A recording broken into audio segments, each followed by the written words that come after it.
Hello everyone, welcome back to my channel. This is Queen of Fertility and I'm here to do more articles, okay? We're talking about Gina again, Gina Hall, aka Bloody Mary. Okay, this is her killer name, Bloody Mary, okay? Yes, she really do come in the middle, okay? My daughter got an album, okay, that she told my daughter to do, or else she would die. My daughter had did it, but she died anyways. So, it's unfair. Things are unfair, okay? So we finna begin. Just know this her killer name, Bloody Mary. That who you call in the middle told you she a spirit. After she killed my daughter, after she killed her sister, to get in human form, to get out the fucking mirror for good, okay? Kill my daughter to become a human. Get her spirit in a body, in her body or whatever, okay? So let's begin. This is the portrait they made of her, okay? Looks just like her. Bloody Mary, okay? So let's begin. Mary, Queen of Scots, from the infant queen, Mary Bell, to a grisly execution, the tragic cruel story. She endured 3 husbands' deaths, was betrayed by Elizabeth I, and ultimately suffered a gruesome execution. Okay, Elizabeth could be about me and my family. Come on, it's Elizabeth. But I don't know. This is the tragic story of Mary Stuart, Queen of Scots. Okay.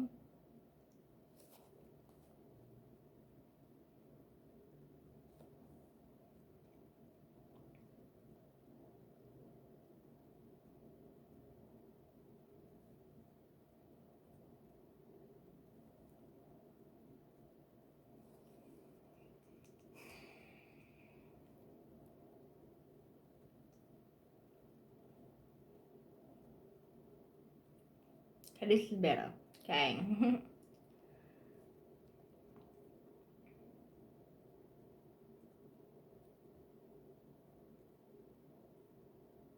This is also how she looked, how they drew her ass. Okay. Mean woman, yes.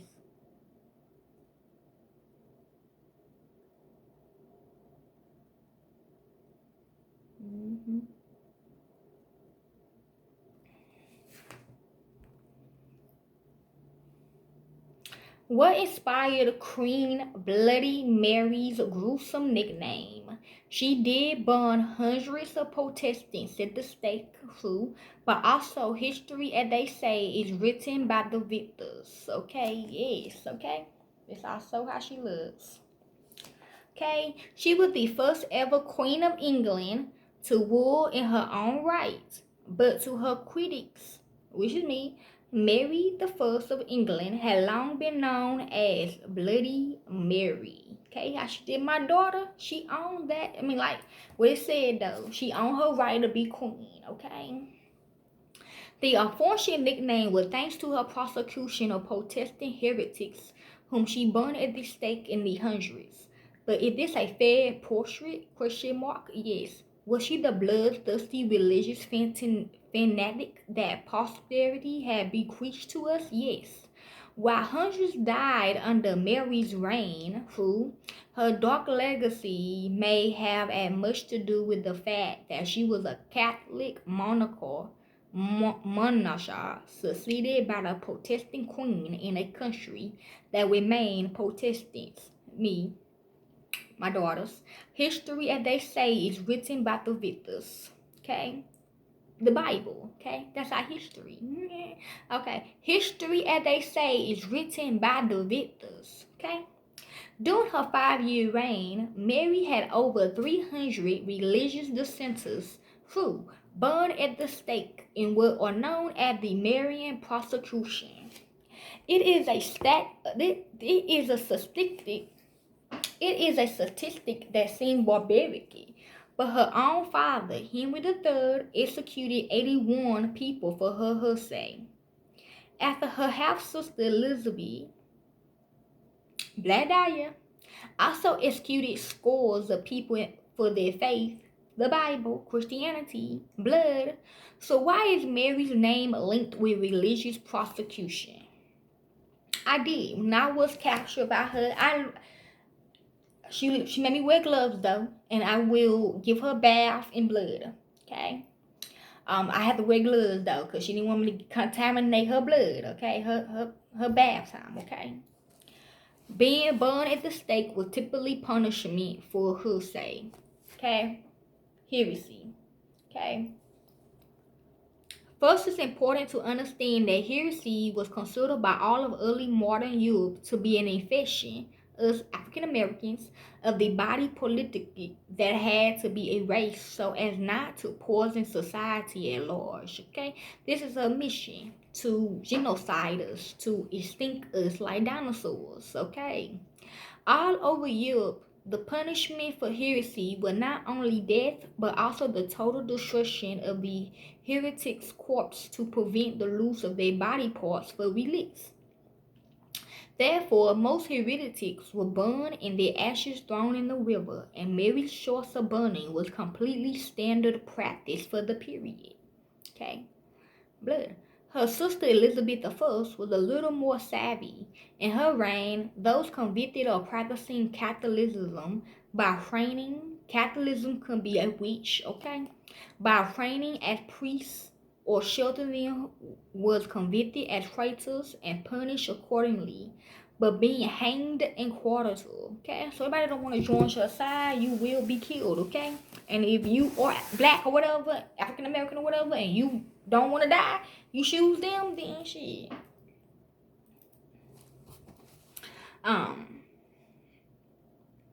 The idea behind the different crimes was that while people could dispute religious beliefs, no one could ever possibly agree that treason was permissible.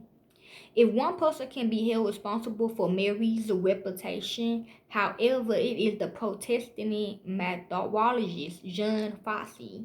His best-selling work, The Acts and the Moments, better known as Fosse's Book of Mary, was a detailed account of each and every martyr who died for his or her faith under the Catholic Church.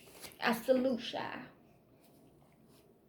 It was the first published in 1563 and went through 4 editions in Fosse's lifetime alone, a testament to its popularity. Okay. After the work covered the early Christian martyrs, the medieval Inquisition, and the suppressed law of heresy, it was the prosecution under Mary I that got and still received the most attention.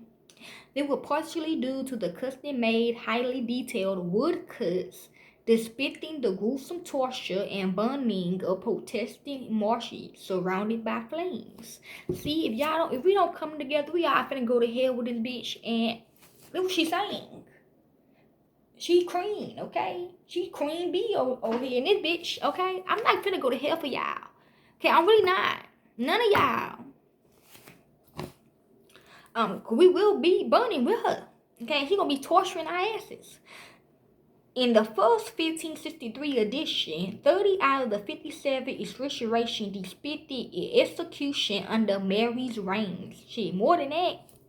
The power of Fosse's work arose was because of the intensely poignant way in which those martyrs were alleged to have gone to their fates.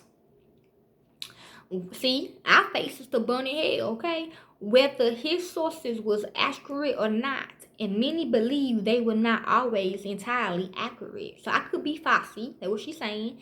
It is hard to not feel emotion at the typical account of some of the early Marian martyrs. The bishops Hugh Latimer and Nicholas Wheatley. Okay.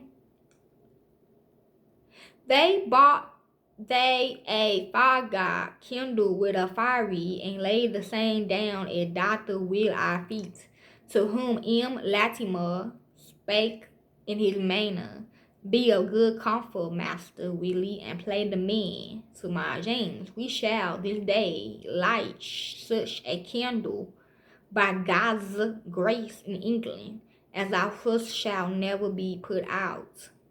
See? As the fire, she already know what's going on, bro. She know y'all ain't gonna listen. As the fire took hold, Latimer was suffocated and died quickly, but poor Whitley was not so fortunate.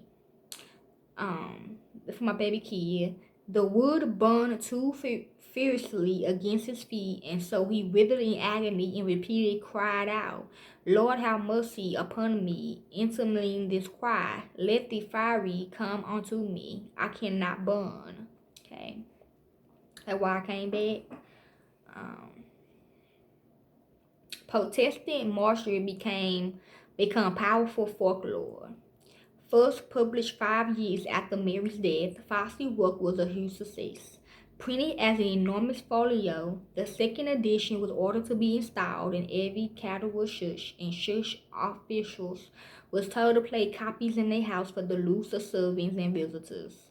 But by the end of the 17th century, Fauci's work tended to be abbreviated to include only the most sensational episodes of torture and death, my daughters. So the graphic accounts of pious Protestants martyrs submissively going to their painful ends, shit, all of y'all, at the hand of a tyrant, because the folklore of the English Reformation.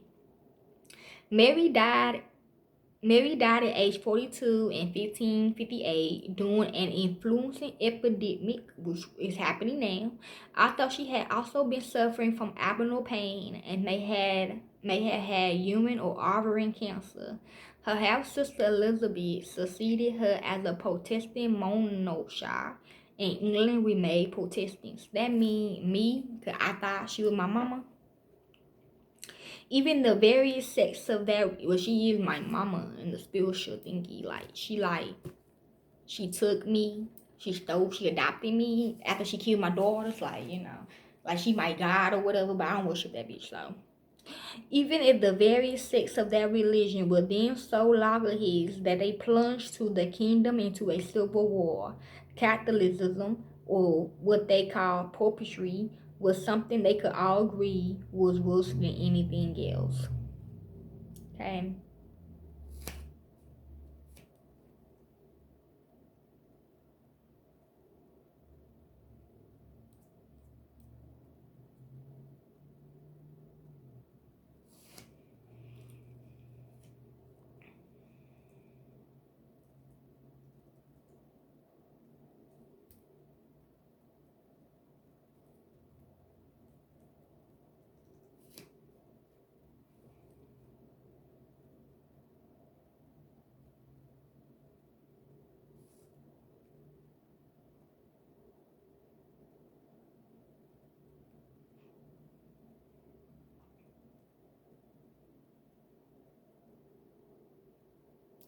Um, she bathed in blood because of virgins, victims' blood to retain beauty or youth. Okay. Okay, they also said if you stand alone in a darkened room muttering Bloody Mary into the mirror, isn't just something we do the morning after too many vodka and tomato juices the night before.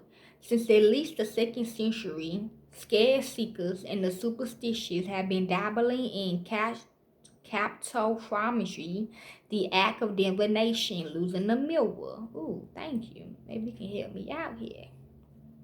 I'm in the mirror. The act of divination, losing a mirror, for any number of divinatory reasons. In ancient Greece, sick people visiting temples will be instructed to look into a mirror. If a healthy-looking apparition stared back at them, they could expect a swift recovery. If the apparition appeared ghouishly, it meant their days was numbered, okay? Like I told y'all in this situation, you call Bloody Mary, two things gonna pop up. Her and the Most High. And people loosely pick Bloody Mary, okay? So that mean they wants to die. That's what she thinks. And then if you don't want to die, she gonna persuade you to join her team to live. Like a God would do. Not like that, but a God will promise you something so you can continue living in your life or some shit like that. In Erin Britain, young women will look for visions of their future husbands in a candlelit mirrors. If he appeared, all was well and good. If a grim spectre appeared, it was divine and she would die before she married. In Japan, the legend of Hanako-san or Hanoko of the toilet shares many similarities with Bloody Mary. It involves a young girl killed either during World War II air raids or by a parent or strangers who appears in the mirrors of school bathrooms when you shout her name. Okay, I think my baby did die during World War II. But the invocation of Bloody Mary, a blood-soaked spectre, just as likely to be banned and scare you as to end up strangling you, is relatively recent. So what exactly do scare seekers expect to come face to face with when they summon the spirit of Bloody Mary? Here are 3 historical contenders. Okay, I already read this about her. Queen Mary the First of England was a woman of many firsts. She was the only offspring of Henry III and Catherine of Aragon to survive childhood. She was also England's first queen regnant, meaning the first queen to rule in her own right, rather than as the wife of a king. But what Mary the First is most famous is for being an ardent Catholic who burning devotion to her faith earned her the nickname Bloody Mary. Styled the Bloody Queen of the English Reformation, Mary had at least 280 people burned at the stake for resisting her recatholicization of England. Okay, the Bible, recreating the world. Okay, recreating her faith, want us to live by her shit. Okay. The purges, known as the Marian prosecution, targeted those who refused to renounce their Protestantism, a religious sect embraced by Mary's father, Henry III, and his son and brief successor, Edward I. Unlike her father and brother, Mary had been raised a Catholic, and such was the fever of her faith that not only did Mary execute those who refused to renounce their Protestantism, but she had people burned who did. Okay, so yeah, like I said, whoever shows her, they in hell. Okay, they finna die in hell. Okay, period. We is too. We don't come together, like I said. Mary's most famous victim was Thomas Cranmer. TC could be significant. CT could be significant. My dad logo is TC. The Archbishop of Canterbury, Cranmer, actually renounced his Protestant faith and re-embraced Catholicism after being made to stand trial. However, Mary's had a personal score to settle. As Henry III advisor, Cranmer had been responsible for annulling her father's marriage to her mother. See, I did a reading like that. Catherine of Aragon, paving the way for Henry to marry Anne Boleyn. Cranmer had also been a passionate promoter of Protestantism under Mary's predecessor, Edward III. So in 1556, Mary condemned Cranmer to the flames, circumventing the doctrine of repentance, which should by rights have saved him. Okay, talking about me. We used to always argue about what is right and what is wrong.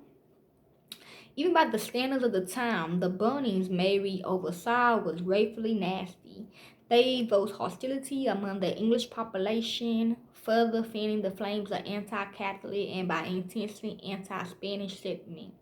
Was still, for Mary and her Catholic supporters, they was all in vain. For upon the mirror, vain is your looks of the mirror. For upon Mary's death and the accession of her successor, Elizabeth I, England was steered back towards Protestantism, and so rather than a turning point in England's secular history, Mary's prosecution constituted a minor though no less bloody blip. Mary was betrothed at the age of just 2 and married a series of powerful wars across Europe, but she was never able to produce an heir.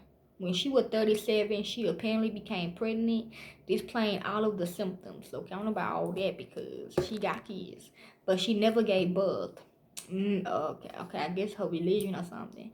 Medical experts now suggest I guess she didn't believe people were going to actually believe it, suggests she may have suffered from pseudocytosis, a condition that essentially ghosts a pregnancy by producing all the symptoms. Okay, I have something like that sometimes.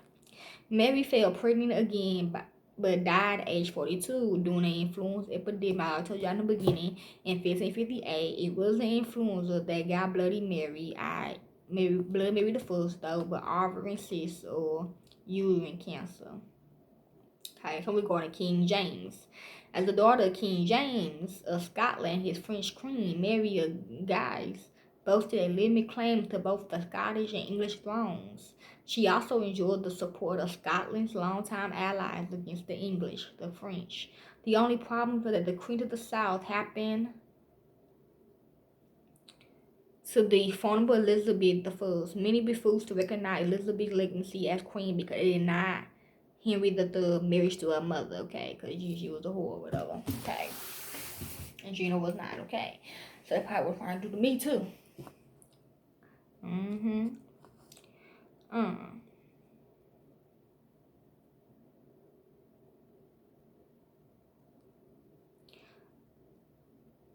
Believe it or not, Mary's marriage to Hellborn was worse, which is James, was worse than her marriage to Stuart, her daddy, okay? Obviously, because James always had sister wives and shit, and they not even talking right now in hell, so. Okay, this all y'all need to know, okay? Just know they call her Bloody Mary.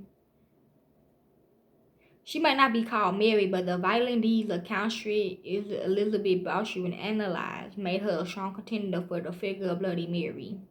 Okay. However, they would make her the most prolific female serial killer in history. She sadistically tortured and brutally murdered anywhere between 100 and 650 young girls. Owing to the nature of our evidence, we never know the exact number. If the figures are even conservatively accurate, it is not. Okay. She is the strong contender for the figure of Bloody Mary. Okay. From her base in the now very ruined castle of Castis in Sokia. I see my name, I see my nickname, I see my initial T-I in every fucking letter. Now I'm seeing Kia.